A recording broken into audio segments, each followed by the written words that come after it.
Friends, myself Mahi Singh Rajput and welcome back to my channel GK GS queen. So guys, कैसे हैं आप सब? I hope आप सब लोग अच्छे होंगे। तो फ्रेंड्स, आज फिर से मैं आप लोगों के लिए ST पब्लिकेशन का टेस्ट सीरीज 14th लेकर आई हूँ। तो चलिए आज का वीडियो स्टार्ट करते हैं। वीडियो स्टार्ट करने से पहले अगर आप मेरे चैनल पर नए हैं तो प्लीज़ मेरे चैनल को जाकर विजिट करें। वहाँ पर मैं continuously specially Bihar SI candidate के लिए टेस्ट सीरीज करवा रही हूँ। इसके अलावा आपको मेरे चैनल पर बिहार स्पेशल 2021 के घटना चक्र, current affairs, Bihar SI and Bihar ESI के previous year questions already uploaded मिलेंगे। अगर आपको मेरा वीडियो पसंद आता है, एग्जाम के पॉइंट ऑफ व्यू से बेनिफिशियल लगे, तो आप मेरे चैनल को सब्सक्राइब, लाइक और ज़्यादा से ज़्यादा फैमिली एंड फ्रेंड्स के साथ शेयर करना ना भूलें। आप मुझे फेसबुक और इंस्टाग्राम पर भी फॉलो कर सकते हैं, जिसका लिंक मैं आपको डिस्क्रिप्शन बॉक्स में प्रोवाइड करूंगी।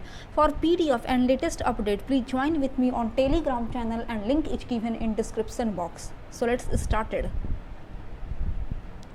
यहाँ पर क्वेश्चन नंबर फर्स्ट है कि जानवरों की एक जाति द्वारा उसी जाति के अन्य सदस्यों को आकर्षित यानी अट्रैक्ट करने के लिए मोचित किए जाने वाले रासायनिक द्रव्य हैं।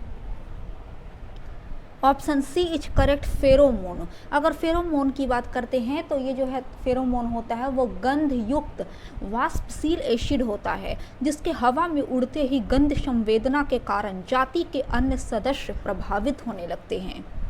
नेक्स्ट है कि निम्नलिखित में से कौन सा जंतु स्तनपायी यानी मैमल्स नहीं है? तो गाय, चमगादड़ और चूहा ये तीनों स्तनपायी हैं, जबकि शार्क की अगर बात करें तो ये मैमल्स नहीं है, ये मछली वर्ग का एक प्राणी है शार्क। नेक्स्ट है कि फाइलेरिया पैदा किया जाता है। ऑप्शन ए इज करेक्ट, वूचेरिया बैनक्रॉफ्टाई द्वारा। फाइलेरिया की अगर बात करें तो अगर ये व्यूचेरिया बैनक्रॉफ्टाई के द्वारा उत्पन्न होता है, और व्यूचेरिया बैनक्रॉफ्टाई जो वायरस होता है इसके कारण लसिका वाहिनी और ग्रंथियों में सूजन आने लगती है। नेक्स्ट है कि जीवन की रासायनिक संश्लेषण से उत्पत्ति को प्रयोगशाला में किसके द्वारा सिद्ध किया गया था? ऑप्शन ए, उन साइंटिस्ट का नाम था मिलर। नेक्स्ट है कि यूरिया यानी खाद किसमें संश्लेषित होता है? कई एक बार ये क्वेश्चन में रिपीट किए गए हैं और इट्स करेक्ट आंसर इज यकृत यानी लीवर। नेक्स्ट है कि अतिवर्धन का अर्थ है। ऑप्शन डी इज करेक्ट, कोशिकाओं की संख्या में असामान्य वृद्धि को ही अतिवर्धन कहते हैं। नेक्स्ट है फाइलेरिया पैदा किया जाता है, अभी जस्ट मैं बतलाई हूँ कि वूचेरिया बैनक्रॉफ्टाई के द्वारा। नेक्स्ट है कि पराबैंगनी यानी अल्ट्रावायलेट क्षति से पादपों की रक्षा करने वाला वर्णक है। Option B, carotenoid. चलिए नेक्स्ट क्वेश्चन नंबर 9 है कि यूकैरियोटिक सेल में प्लाज्मा झिल्ली किससे बनी होती है? ऑप्शन सी, फॉस्फोलियोप्रोटीन से। नेक्स्ट, चट्टानी स्तरों पर लाइकेन विकास को क्या कहते हैं? ऑप्शन डी, इसे सेक्सिकोलस कहा जाता है। जो चट्टानी स्तरों पर लाइकेन का डेवलपमेंट होता है, विकास होता है, तो उसे सेक्सिकोलस कहते हैं। अगर बात करेंगे टेरिकोलस की तो इसका विकास भू सतहों पर होता है, और कोर्टिकोलस का विकास जो होता है ना फ्रेंड, वो वृक्षों की शाखाओं पर होता है। नेक्स्ट है कि दहन क्या है? ऑप्शन सी इज करेक्ट, यह एक केमिकल प्रोसेस यानी रासायनिक अभिक्रिया है। यह प्रोसेस ईंधन और ऑक्सीजन के बीच होती है। इस प्रोसेस में लाइट एनर्जी उत्पन्न होती है। नेक्स्ट है कि हीलियम परमाणु जब इलेक्ट्रॉन खोता है तब यह बनता है। देखिए, अगर हीलियम की बात करते हैं जो गैसियस फॉर्म में रहता है, अगर ये इलेक्ट्रॉन को लूज करेगा ना तो यह क्या बना देगा? तो यह बना देगा धनात्मक हीलियम आयन। तो ऑप्शन बी यहाँ पर करेक्ट है। नेक्स्ट है कि बेयर का अभिकर्मक क्या होता है? ऑप्शन ए, क्षारीय पोटासियम परमैंगनेट यानी KMnO4। नेक्स्ट है कि पानी में लटके हुए कोलॉइडी कण किस प्रक्रिया से हटाए जा सकते हैं? ऑप्शन ए, स्कंदन की प्रक्रिया से।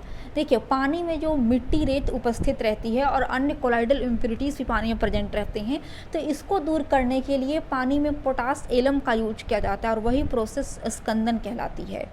नेक्स्ट है कि बेकेलाइट, फिनॉल तथा अन्य किसका सह बहुलक यानी पॉलीमर है? तो ये फॉर्मल्डिहाइड का पॉलीमर होता है बेकेलाइट फिनॉल। अगर बेकेलाइट की बात करें तो इसका यूज जनरली रेडियो, टीवी के सेट, बाल्टी एक्सेट्रा बनाने के लिए की जाती है।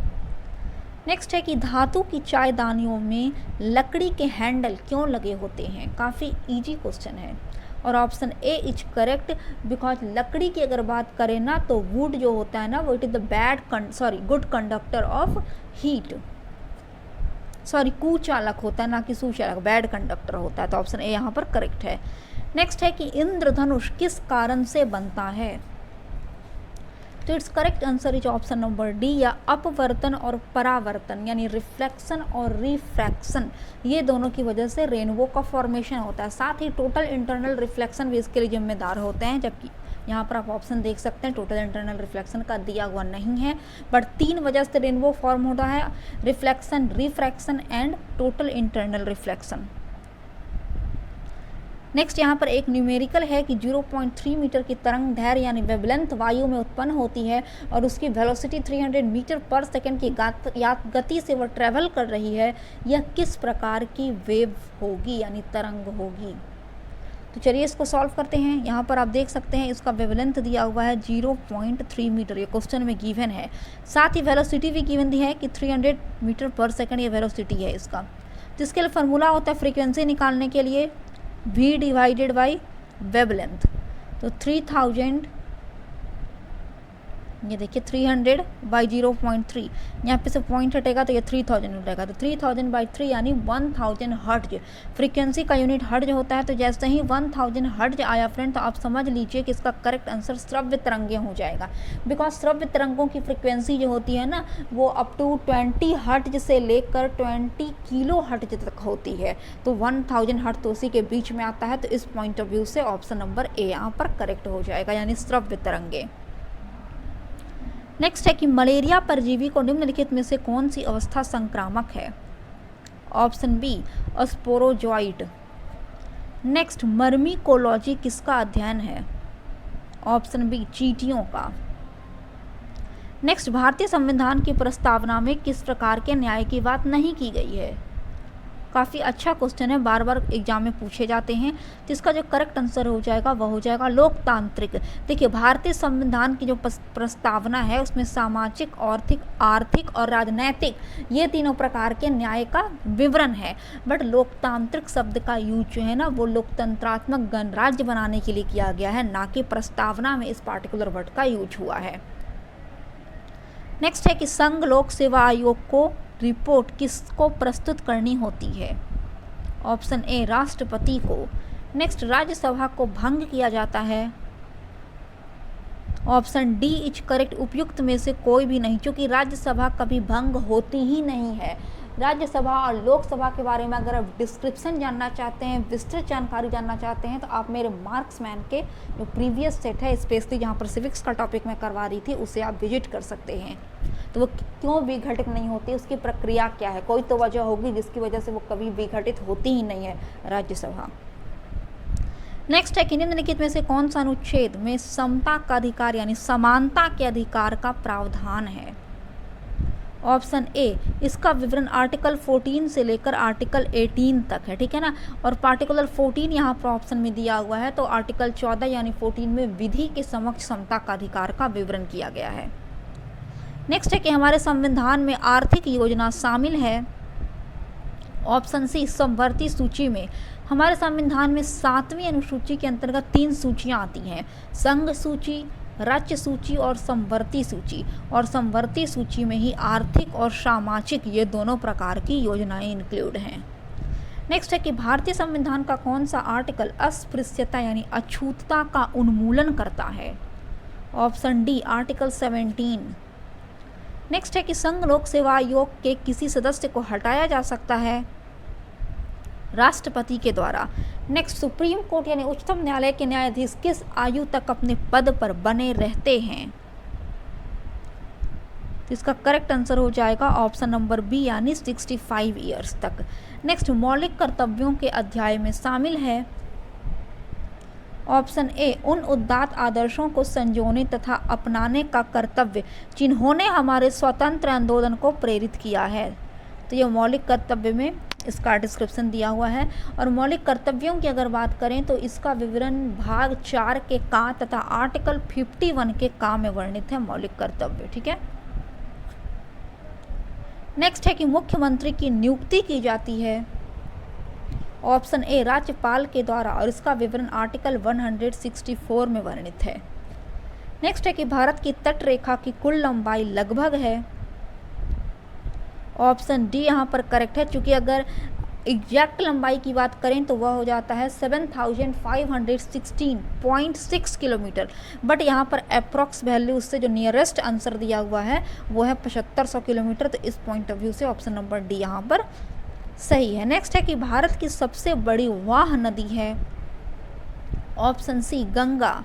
नेक्स्ट, भारत समुद्र शास्त्रियों ने अरब सागर के तल में बंबई से पश्चिम दक्षिण पश्चिम में लगभग 455 किलोमीटर दूर एक नए 1505 मीटर ऊंचे पर्वत की खोज की है। इस पर्वत का नाम रखा गया है ऑप्शन बी रमन सागर पर्वत।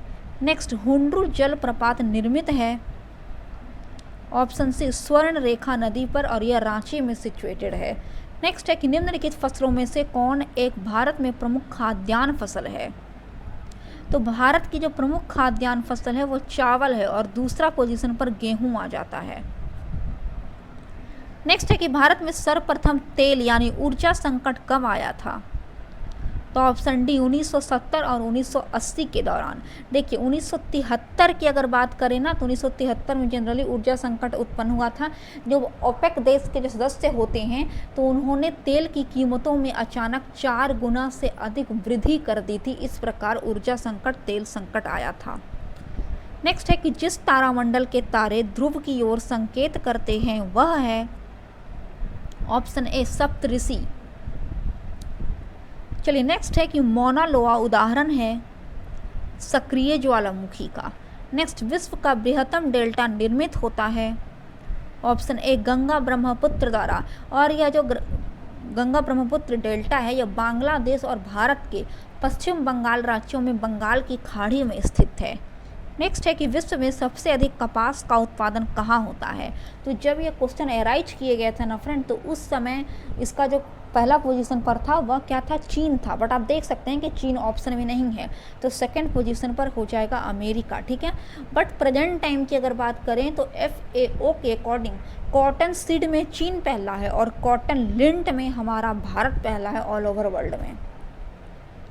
नेक्स्ट है कि जोहान्सबर्ग विख्यात है ऑप्शन ए स्वर्ण खनन हेतु।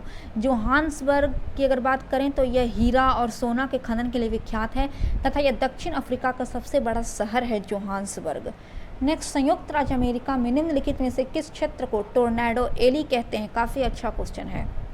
Option C is correct, Mississippi के मैदान को। नेक्स्ट है कि संयुक्त राज्य अमेरिका उपग्रह प्रक्षेपण केंद्र कहाँ स्थित है। ऑप्शन डी केप कैनेडी में। नेक्स्ट, आंतरिक सुलाभ। ऑप्शन डी फर्म को तब होते हैं जब वह अपने उत्पाद का विस्तार करती है। चलिए आगे बढ़ रहे हैं 45 की तरफ कि वास्तविक सकल घरेलू उत्पाद को मापा जाता है। ऑप्शन बी स्थिर दामों पर। नेक्स्ट, इवनिंग स्टार किस ग्रह को कहते हैं। तो ऑप्शन सी शुक्र यानी वेनस की अगर बात करें तो इसे इवनिंग स्टार और मॉर्निंग स्टार दोनों कहते हैं। वहीं मार्स जो होता है उसे रेड प्लैनेट यानी लाल ग्रह कहते हैं तथा जुपिटर यानी बृहस्पति जो है वो ग्रहों में सबसे बड़ा ग्रह है जुपिटर। नेक्स्ट है कि पोंग बांध किस नदी पर बनाया गया है। तो यह व्यास नदी पर बनाया गया है। हिमाचल प्रदेश के दक्षिण पश्चिम भाग पर स्थित है पोंग बांध। नेक्स्ट, निम्न में कौन मुद्रास्फीति से सर्वाधिक लाभ पाता है। ऑप्शन बी ऋणी। चलिए नेक्स्ट है कि भारत में मुद्रास्फीति दर की माप किस आधार पर होती है। ऑप्शन डी इज करेक्ट, उपयुक्त सभी आधार पर, यानी उपभोक्ता मूल्य सूचकांक, थोक मूल्य सूचकांक तथा श्रमिकों का जीवन निर्वाह लागत सूचकांक। नेक्स्ट है कि फिलिप्स वक्र किनके मध्य संबंध को व्यक्त करता है। ऑप्शन बी मुद्रास्फीति और बेरोजगारी। नेक्स्ट, भारत में कर्मचारियों के महंगाई भत्ते का निर्धारण का आधार है। ऑप्शन बी इज करेक्ट, उपभोक्ता कीमत सूचकांक। नेक्स्ट शब्द बुल और बियर किस व्यापार क्षेत्र से जुड़े हुए हैं? ऑप्शन सी शेयर बाजार से। अगर बुल की बात करें ना फ्रेंड, तो बुल की मतलब कि जो व्यक्ति शेयर की कीमत बढ़ाना चाहता है ना, तो उसे बुल यानी तेजड़िया कहते हैं। और बियर यानी मंदड़िया की अगर बात करें, तो जो व्यक्ति शेयर की कीमत डिक्रीज करना चाहता है, घटाना चाहता है, तो वह बियर यानी मंदड़िया कहलाता है। नेक्स्ट है कि गौतम बुद्ध को एक देवता का स्थान किस राजा के युग में प्राप्त हुआ? तो कनिष्क के शासनकाल में जब चतुर्थ बौद्ध संगीति का आयोजन कुंडलवन कश्मीर में किया गया था, जिसमें हीनयान तथा महायान ये दो खेमों में डिवाइड हो गए थे, तो उसी दौरान बुद्ध को देवता माना गया और उनकी पूजा की गई महायान शाखा में। तो यह सब हुआ था कनिष्क के शासनकाल में। नेक्स्ट है कि स्थापित मोहनजोदड़ो जिस नदी तट पर बसी थी वे थी? ऑप्शन डी इज करेक्ट, केवल वन यानी सिंधु नदी के तट पर। और मोहनजोदड़ो की खोज कब की गई? तो 1922 ईस्वी में। चलिए नेक्स्ट है कि पूर्व वैदिक आर्यों का धर्म प्रमुखता था? ऑप्शन सी प्रकृति पूजा करना तथा यज्ञ करना। नेक्स्ट प्रयाग प्रशस्ति निम्नलिखित में से किस एक से संबंधित है? ऑप्शन डी समुद्रगुप्त से। प्रयाग प्रशस्ति अभिलेख की बात करें तो इसकी रचना समुद्रगुप्त के जो संधि विग्रहक था हरिसेन, उसने की थी। नेक्स्ट है कि शून्यता के सिद्धांत का सर्वप्रथम प्रतिपादन करने वाले बौद्ध दार्शनिक का नाम बताएं। Option A Nagarjuna. नेक्स्ट है कि हिंद यानी भारत की जनता के संदर्भ में हिंदू शब्द का प्रथम बार प्रयोग किया गया था? ऑप्शन डी किसने किया था? तो अरबों ने। और यूनानी की बात करते हैं तो यूनानियों ने इंडिया शब्द लाया और ईरानियों ने हिंदुस्तान कहा था, बट हिंदू जो शब्द था वो अरबों का दिया हुआ है। नेक्स्ट है कि किस मुगल बादशाह को जिंदा पीर कहा जाता था? ऑप्शन बी औरंगजेब को। नेक्स्ट कृष्णदेव राय के दरबार में अष्टदिग्गज कौन थे? 8 तेलुगु कवि थे जिन्हें अष्टदिग्गज कहा जाता था। नेक्स्ट है कि संगीत यंत्र यानी तबला का प्रचलन किया आमिर खुसरो ने 13th सेंचुरी में। सितार और तबला ये दोनों का प्रचलन करने वाले आमिर खुसरो ही थे। नेक्स्ट है कि दिल्ली का वह सुल्तान जिसने अपने संस्मरण लिखे थे? ऑप्शन डी वह था फिरोज शाह तुगलक। इसने फुतुहात ए फिरोज शाही नामक अपना संस्मरण लिखा था। नेक्स्ट है कि निम्न में से किसने ब्रिटिश युग की केंद्रीय लेजिस्लेटिव असेंबली तथा स्वतंत्र भारत की संसद में अध्यक्ष का पद संभाला? ऑप्शन बी जीवी मावलंकर यानी गणेश वासुदेव मावलंकर ने 1946 से 14 अगस्त 1947 तक ये कार्यरत रहे, इसके अध्यक्ष के तौर पर काम करते रहे। नेक्स्ट है कि कांग्रेस के निम्नलिखित नेताओं में से कौन एक कैबिनेट मिशन योजना के पक्ष में पूरी तरह से था? Option A Mahatma Gandhi. Next निम्नलिखित में से किसने सोम प्रकाश नामक समाचार पत्र शुरू किया? ऑप्शन बी ईश्वर चंद्र विद्यासागर ने 1859 ईस्वी में। नेक्स्ट राजा राम मोहन राय द्वारा स्थापित प्रथम संस्था थी? ऑप्शन बी आत्मीय सभा। और आत्मीय सभा की स्थापना यानी गठन इन्होंने 1814 ईस्वी में की थी। नेक्स्ट है कि जब भारत को स्वतंत्रता प्राप्त हुई थी यूके में यानी यूनाइटेड किंगडम में निम्न में से किस एक पार्टी की सत्ता थी? ऑप्शन बी लेबर पार्टी की।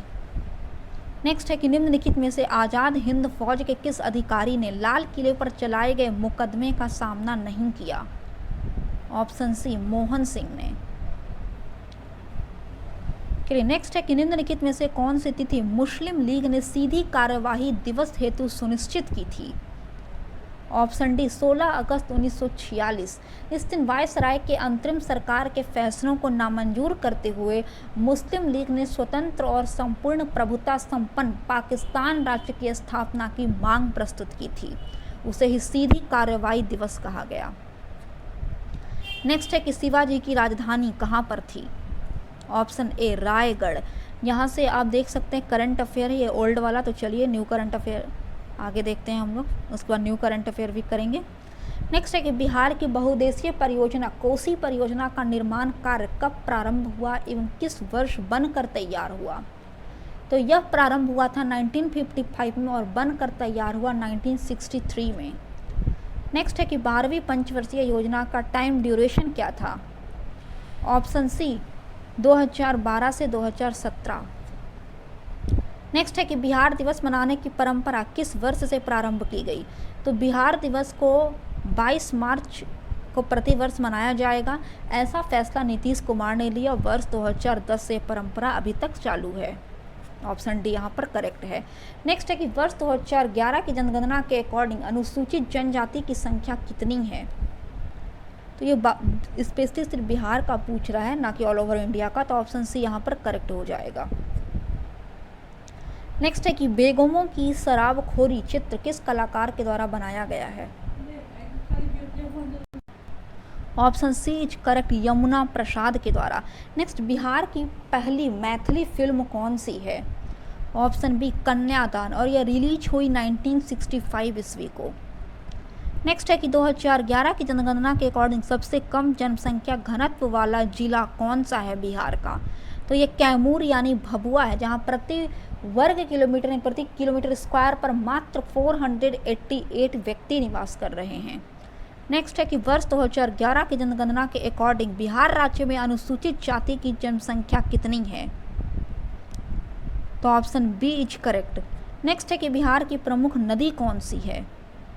Option C Ganga. Bihar special जानने के लिए आप मेरे बिहार स्पेशल सेट को विजिट कर सकते हैं। यहाँ पर 100 है कि प्रभावती देवी किस क्षेत्र की स्वतंत्रता संग्राम सेनानी थीं।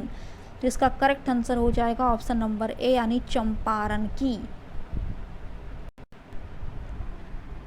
तो चलिए करंट अफेयर हम लोग स्टार्ट कर रहे हैं कि हाल ही में जारी घोषणा के अनुसार किस राज्य में फूल प्रसंस्करण केंद्र की स्थापना की जाएगी। ऑप्शन डी कर्नाटक में। नेक्स्ट, फरवरी 2021 में किस भारतीय राजनेता को global energy and environmental leadership award से सम्मानित किया गया। ऑप्शन सी नरेंद्र मोदी को। नेक्स्ट, हाल ही में किस देश के पूर्व प्रधानमंत्री को पद्म विभूषण पुरस्कार 2021 से सम्मानित किया गया। Option A Japan. नेक्स्ट, विश्व स्वास्थ्य संगठन की अगुवाई में कोवैक्स योजना के तहत मुफ्त कोविड टीके को प्राप्त करने वाला पहला देश बना है। ऑप्शन डी घाना। नेक्स्ट है कि फरवरी 2021 में भारत का पहला जेंडर पार्क एवं म्यूजियम किस राज्य में स्थापित किया गया। केरल में। आर्द्र भूमि के संरक्षण एवं प्रबंधन के लिए भारत का पहला केंद्र किस शहर में स्थापित किया जाएगा। ऑप्शन बी चेन्नई में। नेक्स्ट है कि वन स्कूल वन आईएएस योजना किस राज्य सरकार के द्वारा प्रारंभ की गई। केरल के राज्य सरकार के द्वारा। नेक्स्ट है कि जापान द्वारा दुनिया का सबसे शक्तिशाली सुपर कंप्यूटर विकसित किया गया, जिसका नाम है ऑप्शन सी फुगाकू। नेक्स्ट, हाल ही में प्रकाशित पुस्तक अनदर डजन स्टोरीज किसके द्वारा लिखी गई है। ऑप्शन ए सत्यजीत रे के द्वारा। किस देश ने जलवायु परिवर्तन से निपटने के लिए हरित पहल की शुरुआत की है। ऑप्शन डी सऊदी अरब। नेक्स्ट है कि हाल ही में किस राज्य की कैबिनेट ने राज्य में विधान परिषद के गठन को मंजूरी दे दी है। ऑप्शन ए पश्चिम बंगाल की कैबिनेट ने। नेक्स्ट, निम्नलिखित में से किसके द्वारा ऑक्सीजन संकट से निपटने के लिए ऑक्सीजन रिसाइक्लिंग सिस्टम शुरू की गई। ऑप्शन बी भारतीय नौसेना के द्वारा। नेक्स्ट, निम्नलिखित में से कौन भारतीय वायुसेना की पहली महिला उड़ान परीक्षण इंजीनियर बनी हैं। Option A Ashrita V Oleti. Next है कि अप्रैल 2021 में ब्रिक्स देशों के वित्त मंत्रियों तथा केंद्रीय बैंकों के गवर्नर के सम्मेलन की अध्यक्षता किस देश ने की। ऑप्शन बी भारत ने। नेक्स्ट, हाल ही में भारत ने किस देश को गश्ती जहाज PS जोरास्टर सौंपी। ऑप्शन डी सेशल्स को। नेक्स्ट है कि अंतर्राष्ट्रीय महिला दिवस के अवसर पर किस संस्था ने वुमेन विल नामक नया वेब पोर्टल लॉन्च किया है। तो option B is correct, Google ने। नेक्स्ट, 2 फरवरी 2021 को विश्व आर्द्र भूमि दिवस मनाया गया, जिसका थीम था option C wetlands and water. Next है कि advantage India the story of Indian tennis पुस्तक किसके द्वारा लिखी गई है। ऑप्शन ए अनिंदा दत्ता के द्वारा। चलिए नेक्स्ट है कि हाल ही में किसे RBI के डिप्टी गवर्नर के रूप में चुना गया है। ऑप्शन बी टी रविशंकर को। नेक्स्ट, 8 मई 2021 को वर्चुअल रूप से आयोजित भारत यूरोपीय संघ के नेताओं की बैठकों की मेजबानी किस देश के द्वारा की गई। ऑप्शन डी पुर्तगाल के द्वारा। नेक्स्ट है कि हाल ही में वह प्रथम राज्य कौन बना जिसने real time digital flood reporting and information management system का शुभारंभ किया है? ऑप्शन सी असम। नेक्स्ट है कि ला पेरोज नौसैनिक अभ्यास का आयोजन किस देश ने किया जिसमें क्वाड देशों ने भी पार्टिसिपेट किया? Option B France. नेक्स्ट है कि भारत का पहला कृषि आधारित सोलर प्लांट कहाँ स्थापित किया गया? ऑप्शन सी राजस्थान में। और लास्ट करंट अफेयर है कि 22 मार्च 2021 को जल दिवस के अवसर पर केंद्र सरकार द्वारा किस अभियान की शुरुआत की गई? Option B is correct, catch the rain. तो फ्रेंड्स आई होप आपको मेरा वीडियो अच्छा लगा। अगर आपको मेरा वीडियो एग्जाम के पॉइंट ऑफ व्यू से बेनिफिशियल लगता है तो प्लीज़ मेरे चैनल को सब्सक्राइब, लाइक और शेयर करना ना भूलें। तब तक के लिए जय हिंद, जय भारत।